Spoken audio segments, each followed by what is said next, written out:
CM Siddaramaiah ವಿರುದ್ಧ ಮೈಸೂರಿನಲ್ಲಿ ಶಾಸಕ ಬಸನಗೌಡ ಯತ್ನಾಳ್ ಹೇಳಿಕೆ ಕೊಟ್ಟಿದ್ದಾರೆ. ಹಿಂದೂಗಳ ರಕ್ಷಣೆಗೆ ನಾನು ಬದ್ಧನಾಗಿರುವೆ. ಸರ್ಕಾರದಿಂದ ಹಿಂದೂಗಳ ಮೇಲೆ ದೌರ್ಜನ್ಯವಾಗ್ತಾ ಇದೆ. ಸಿದ್ದರಾಮಯ್ಯ 2028ರವರೆಗೆ ಸಿಎಂ ಆಗಿ ಇರೋದಿಲ್ಲ. ಸಿಎಂ ಸ್ಥಾನದಿಂದ ಅವರನ್ನ ಕೆಳಗೆ ಇಳಿಸ್ತಾರೆ ಅಂತ ಹೇಳಿ ಮೈಸೂರಿನಲ್ಲಿ ಶಾಸಕ ಬಸನಗೌಡ ಯತ್ನಾಳ್ ಈ ರೀತಿಯಾದಂತ ಹೇಳಿಕೆ ಕೊಟ್ಟಿದ್ದಾರೆ. ಅಲ್ಲಿಯ ಜನರ ಹಿಂದೂ ಕಾರ್ಯಕರ್ತರ ಒಂದು ಮದ್ದೂರಿಗೆ ಬರಬೇಕಂತ ಹೇಳಿ ಸಾಕಷ್ಟು ಅವರ ಬೇಡಿಕೆ ಇತ್ತು.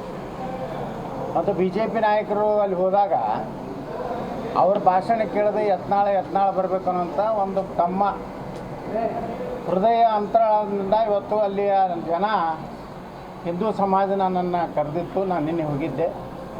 ಇವತ್ತು ಮತ್ತೆ ನಮ್ಮ ಕನ್ನಡ ತಾಯಿಯಾದಂಥ ಚಾಮುಂಡಿಯ ಆಶೀರ್ವಾದ ಪಡೆದು ಅವರು ಬರುವಂಥ ದಿವಸಗಳಲ್ಲಿ ಕರ್ನಾಟಕಕ್ಕೆ ಒಳ್ಳೆಯ ದಿನ